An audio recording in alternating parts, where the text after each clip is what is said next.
Hello and welcome back to An Old Man Watches, where today I'm going to be talking about the 1933 horror movie The Vampire Bat.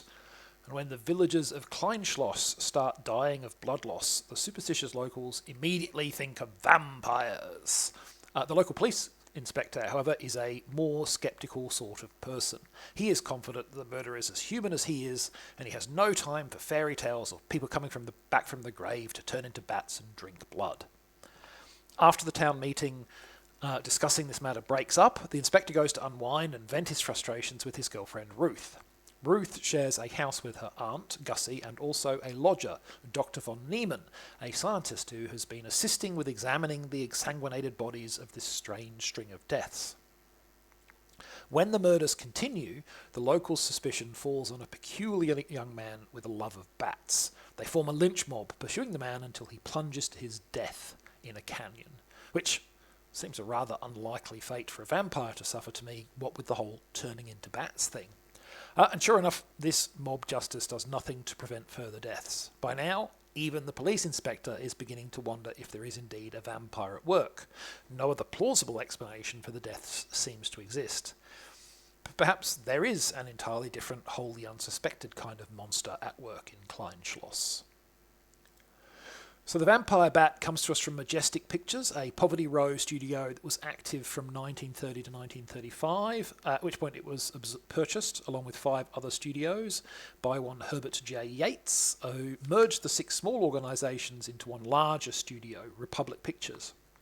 Republic would dominate the B-picture production scene into the 1940s, and it would be particularly successful in the genre of westerns, launching the careers of 6 shooting icons John Wayne, Gene Autry and Roy Rogers, among others. Now, The Vampire Bat would be one of Majestic's greater financial successes, enjoying a profitable run at theatres after it debuted in January 1933. But if you watched it today, you'd probably be hard-pressed to explain why it was successful, at least not without a little bit of digging. So let's do that digging and explore why this particular movie did so well for Majestic, and then why I didn't think that much of it and suspect that you won't either. So the first thing you need to know about Majestic Pictures is that they had a clever trick for keeping costs down. They would rent existing sets from the big studios rather than building their own. This was a win-win proposition. Majestic got the use of sets that looked a lot better than they could make for themselves, at a better cost, and their larger competitors, many of whom were struggling with cash flow due to the Great Depression, got some money back on their own investment into their sets. And The Vampire Bat is no exception to this strategy, employing sets from Universal Pictures' Frankenstein and The Old Dark House. But the reuse of bigger picture studios' resources didn't stop there this time. You see, Warner Brothers had a big release planned for early 1933, Mystery of the Wax Museum. And Majestic figured that they could cobble together a film fast enough to cash in on expectation for that movie, which was known to be facing a long post-production process before release. Now, in the modern day, this kind of blockbuster cash-in is done on the simplest of bases. You'll have a crummy movie with a similar title, perhaps something like Murder in the Waxworks, and hope to ride audience confusion to riches. But Majestic had a different idea. They stole the other movie's stars. Mystery of the Wax Museum starred Fay Wray and Lionel Atwill, who had already enjoyed success in the 1932 release Dr. X, but neither actor had an exclusive deal with Warner Brothers, and they weren't being paid so well that they could afford to pass up a paying contract from Majestic. Together, these factors allowed Majestic to hire them for this quickie project and ride the recognition factor of their names and faces to riches instead. And good for them. It worked, at least on a financial level. It did not, however, mean that the movie was particularly good. Because it's not, and one of its biggest flaws is a common one of quickly made low-budget fare.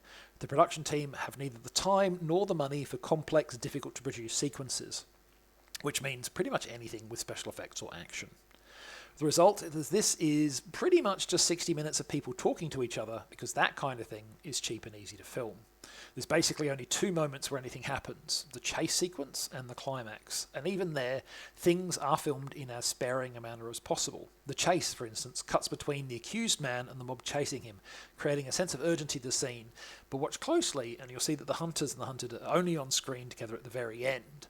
So we get shots of the man fleeing and shots of the crowd who are after him, but there's none of the complexities of having to situate them all together, at least not until the action stops. The chase also makes clever use of sound to create a sense of danger. There's much baying of hunting dogs, but the animals are not much evident on the screen, probably because of that old Hollywood adage of never work with children or animals. Now, credit is due to director Frank Strayer for shooting that sequence very effectively, and for his direction in general, to be honest. He frequently makes clever use of the camera to create a sense of action and movement in a scene that actually doesn't have any. A sequence of a man loudly complaining and then stopping up a flight of stairs, for instance, gains a sense of dynamism from the way he pans out the camera. Now, Strayer can't completely save the film, but he definitely helps it a lot. In the hands of a less skilled director, this film would likely be unbearably dull, like the most boring parts of the Star Wars sequels. Nobody can save the movie's finale, however. Not the director, nor the cast. At least, not unless they refuse to film the nonsense that the scriptwriter had churned out. Without going too deep into spoilers, because, some of you will still want to see this for some reason, which you can easily do since it's in the public domain, here are the salient features of the finale. First, the police inspector completely fails to identify the real killer, at least until the killer reveals their identity by targeting him. Second, the police inspector only escapes being killed in that attack by a highly fortunate coincidence of timing. Third, the police inspector does not then summon backup and go to deal with the bad guy. Instead, he, fourth, dons a disguise for no real purpose other than to fake out the audience. And fifth, promptly fails to beat the bad guy, who is instead thwarted only because of the poorly justified actions of a secondary character. It is, in other words, an utter mess, and a very unsatisfying way to end a movie.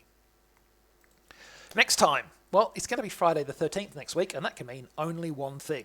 It's time to continue my series of videos about that long-running slasher franchise with 1985's Friday the 13th, Part 5, A New Beginning. But that is next time. Until then, thanks for watching. I hope you enjoyed it, and if you've seen The Vampire Bat, let me know what you thought of it.